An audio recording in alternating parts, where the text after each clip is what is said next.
Can you send multiple files as one attachment in Gmail? This tutorial will show you the easiest way to do it. First, make sure all the files you want to send are saved in one folder on your computer.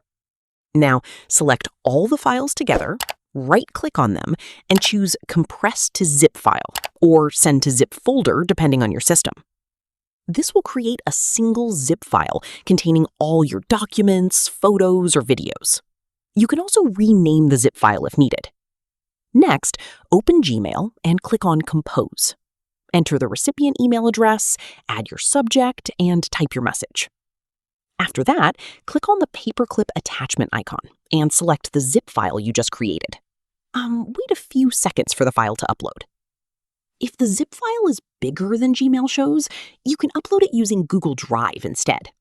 Simply click the Google Drive icon inside Gmail, upload the zip file, and insert it into your email. The recipient will then be able to download the file and unzip everything easily. And that's how to send multiple files as one attachment in Gmail.